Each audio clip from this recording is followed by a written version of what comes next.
Pernahkah kalian membayangkan ada sebuah tempat di pedalaman Nusantara di mana sujud dan doa justru dianggap sebagai sebuah ancaman? Bukan karena mereka tidak mengenal Tuhan, tapi karena mereka punya sesuatu yang lain, sesuatu yang bersemayam di balik rimbunnya hutan Sumatera Barat. Rahasia besar ini bermula dari sebuah proyek infrastruktur biasa. Perbaikan jalan yang seharusnya membawa kemajuan, namun justru membawa Alden dan timnya ke gerbang kegelapan yang tidak pernah mereka bayangkan sebelumnya. Semua bermula saat Alden, seorang surveyor lapangan, harus berangkat ke pelosok Sumatera Barat untuk memetakan jalan penghubung 3 desa terpencil. Istrinya yang sedang hamil 7 bulan sudah memberi peringatan. Ada firasat buruk yang mengganjal di hati, seolah alam sudah memberikan kode bahwa perjalanan ini bukanlah perjalanan biasa. Tapi tugas tetaplah tugas.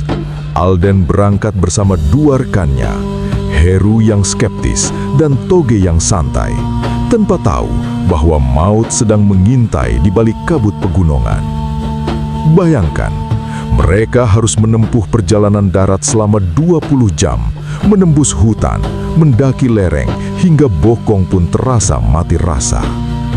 Desa pertama, Desa A, menyambut mereka dengan hangat. Semuanya tampak normal, ada masjid, ada tawa warga. Tapi misteri mulai tercium saat mereka bergerak menuju Desa B.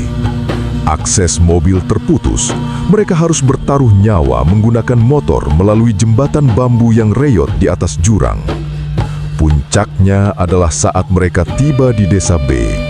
Di sana, saat Alden menyebutkan tujuannya ke Desa C, suasana langsung berubah mencekam.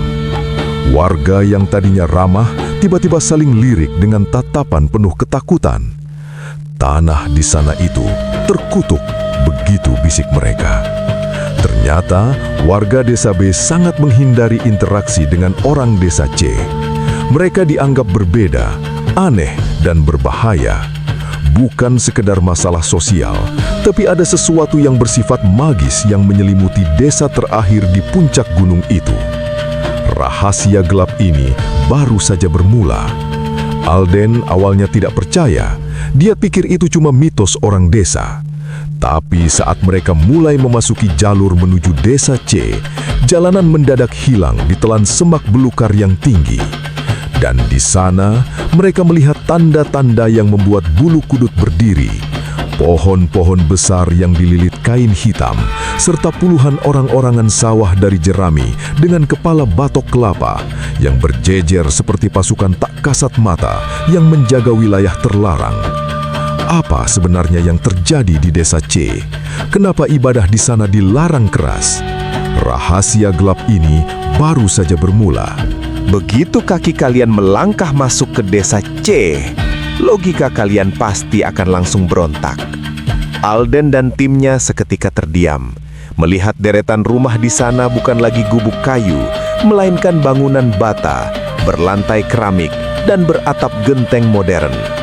Pertanyaannya, bagaimana ribuan semen dan material berat itu bisa sampai ke sini? Padahal, akses yang baru saja mereka lalui hanyalah jalur tikus yang tertutup semak belukar. Warga mengklaim mereka mengangkutnya secara manual, bergotong royong menembus hutan berkilo-kilometer jauhnya.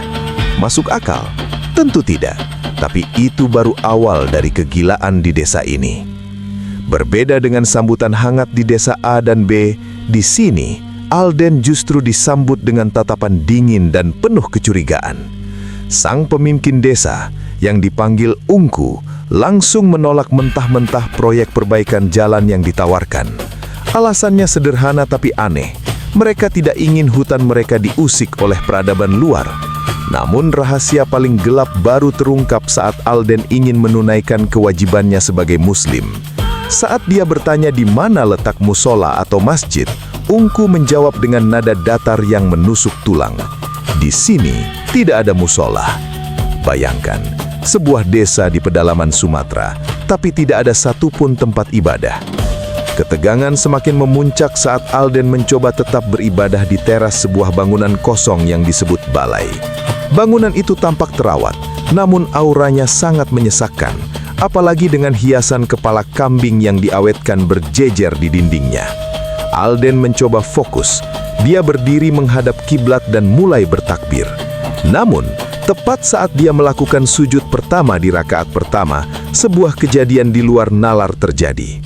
Demi Tuhan, saat Alden bangkit dari sujudnya, tubuhnya sudah tidak lagi menghadap ke arah semula. Arah sholatnya berputar 180 derajat, membelakangi pemukiman dan justru menghadap langsung ke arah hutan yang gelap gulita. Angin kencang tiba-tiba berhembus, seolah-olah alam sedang memperingatkannya agar segera pergi. Alih-alih lari, Alden yang marah merasa kesucian sholatnya sedang dilecehkan oleh kekuatan gelap di desa itu.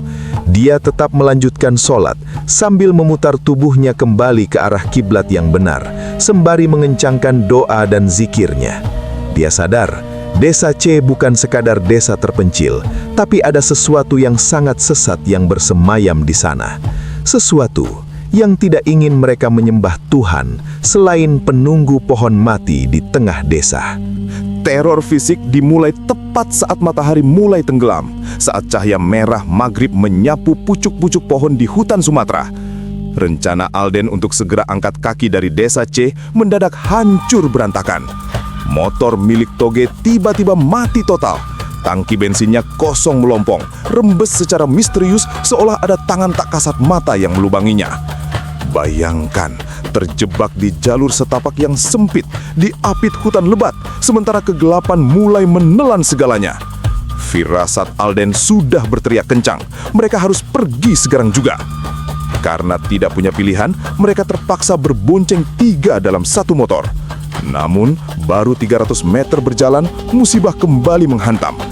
Ban motor mereka pecah seketika, seolah-olah tanah di bawah mereka menolak untuk dilewati.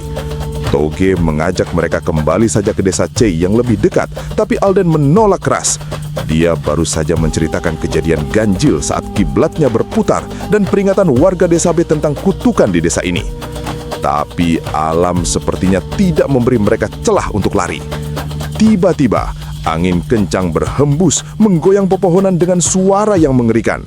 Dan di ujung jalan, 2 titik cahaya merah menyala muncul dari balik semak belukar. Bukan kucing, bukan anjing, tapi seekor macan hitam berukuran raksasa yang sedang mengintai mangsanya. Suara aumannya membelah kesunyian hutan, membuat jantung serasa berhenti berdetak. Sebelum mereka sempat bereaksi, predator itu melompat secepat kilat dan langsung menerkam Heru. Jeritan histeris pecah di tengah kegelapan. Alden dan Toge melihat dengan mata kepala sendiri bagaimana macan itu menggigit Heru hingga darah tampak muncrat kemana-mana. Dalam keadaan panik luar biasa, mereka hanya bisa melempar batu sambil terus merapal doa-doa keselamatan. Tapi macan itu seolah tidak peduli. Tak ada pilihan lain, Alden dan Toge lari sekencang mungkin menuju desa C untuk meminta bantuan, meninggalkan Heru yang sedang meregang nyawa di bawah cengkeraman makhluk buas tersebut. Namun, disinilah misteri yang paling tidak masuk akal dimulai. Ternyata, macan itu bukanlah macan biasa, dan apa yang mereka lihat tadi hanyalah awal dari ritual berdarah yang jauh lebih menyeramkan. Apa yang sebenarnya terjadi pada Heru? Mengapa tidak ada bekas luka sedikit pun saat dia ditemukan nanti? Semua jawabannya ada di balik pohon terkutuk itu. Pernahkah kalian melihat darah yang tumpah tapi tak meninggalkan bekas? Atau sebuah ritual yang secara terang-terangan menukar nyawa dengan pengabdian abadi? Ternyata, apa yang dialami Alden dan timnya bukan sekadar serangan hewan buas, melainkan sebuah undangan berdarah dari penguasa kegelapan desa ini. Saat Alden kembali ke lokasi penerkaman bersama warga yang membawa obor, mereka menemukan Heru tergeletak pingsan. Tapi ada satu hal yang benar-benar tidak masuk akal. Meski tadi Alden melihat Heru digigit hingga darahnya muncrat kemana-mana, saat ditemukan tubuh Heru bersih tanpa luka sedikit pun. Tidak ada setetes pun darah di tanah. Bukankah ini gila? Rahasia besarnya baru terungkap saat Heru bukannya dibawa ke klinik, melainkan diseret ke bawah sebuah pohon raksasa yang sudah mati di tengah lapangan luas. Pohon itu dikelilingi puluhan orang-orangan sawah yang tiba-tiba ditutup kain hitam oleh warga, persis seperti barisan algojo tak kasat mata. Di sanalah ritual mengerikan itu dimulai. Seekor kambing disembelih hidup-hidup dan darahnya dikucurkan langsung ke akar pohon tua tersebut. Warga meminta Alden dan Toge ikut berdoa kepada pohon itu agar nyawa Heru dikembalikan. Sebuah ajakan musyrik yang langsung membuat nurani Alden berontak keras. Anehnya, setelah ritual darah itu selesai, Heru tiba-tiba sadar seolah terbangun dari mimpi buruk. Namun, teror yang sebenarnya justru baru menyerang sisi spiritual mereka. Saat malam semakin larut dan Alden mencoba mencari perlindungan pada Tuhan melalui sholat di balai desa, kenyataan pahit menghantamnya. Seorang warga dengan kasar melarangnya dan berteriak, tidak boleh beribadah di desa ini. Bahkan, tangan warga yang kotor itu sengaja diusapkan ke tubuh Alden hanya untuk membatalkan wudunya. Ini bukan sekadar desa terpencil, ini adalah wilayah di mana sujud kepada Tuhan dianggap sebagai sebuah pelanggaran berat. Puncaknya terjadi saat Alden memaksakan diri untuk tetap sholat dalam kegelapan total. Saat dia bersujud, suasana balai desa mendadak berubah menjadi neraka. Toge berteriak histeris ketakutan di sampingnya. Dan saat Alden mengakhiri sholatnya dengan salam, dunianya seolah runtuh. Dia melihat sekeliling balai itu sudah penuh sesak dikepung oleh makhluk-makhluk berselubung kain hitam, persis seperti orang-orangan sawah di lapangan tadi.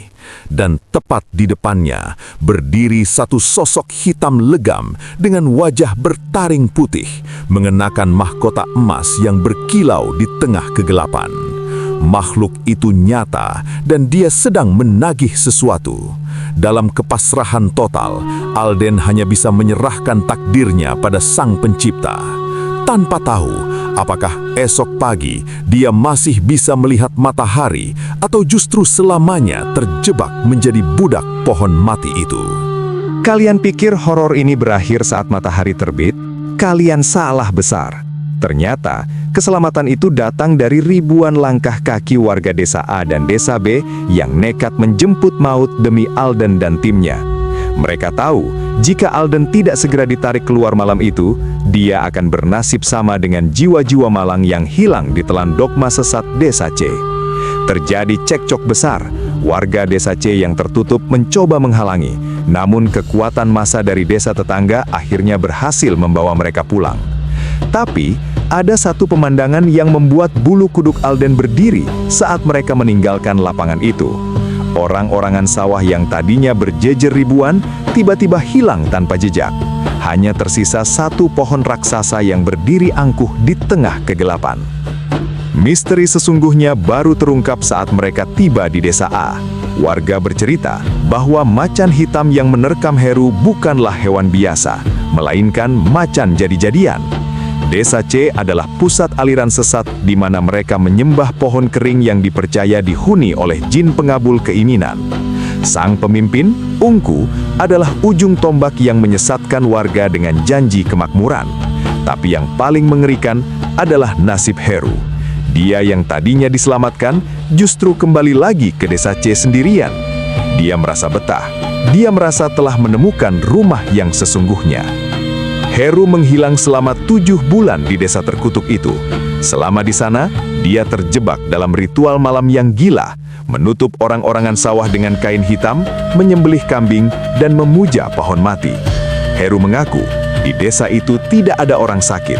Bahkan penyakit kronis seperti katarak pun sembuh seketika setelah memuja pohon tersebut. Inilah jebakan musyrik yang paling halus, memberikan kesehatan duniawi, namun merenggut iman seseorang. Namun, kebenaran selalu menemukan jalannya. Saat proyek jalan tetap diteruskan, aparat akhirnya bergerak. Ungku ditangkap dan pohon keramat itu dirobohkan dengan alat berat. Anehnya, tepat saat pohon itu tumbang, Ungku dikabarkan tewas di dalam penjara, seolah nyawanya memang terikat pada pohon tersebut. Setelah pohon itu hancur, pengaruh magisnya memudar. Heru akhirnya tersadar dan pulang ke rumah dengan kondisi yang jauh lebih religius. Dia merasa seperti baru saja bangun dari mimpi buruk yang sangat panjang. Nusantara kita memang luas, dan di balik rimbunnya hutan, masih banyak rahasia gelap yang belum tercamah. Desa C hanyalah satu dari sekian banyak tempat di mana cahaya sulit masuk. Namun ingatlah, sejauh apapun kalian tersesat, selalu ada jalan untuk kembali. Besok kita bongkar rahasia gelap dari daerah mana lagi ya? Subscribe Tanya Selalu biar kalian gak ketinggalan misteri berikutnya. Sampai jumpa di teman cerita selanjutnya.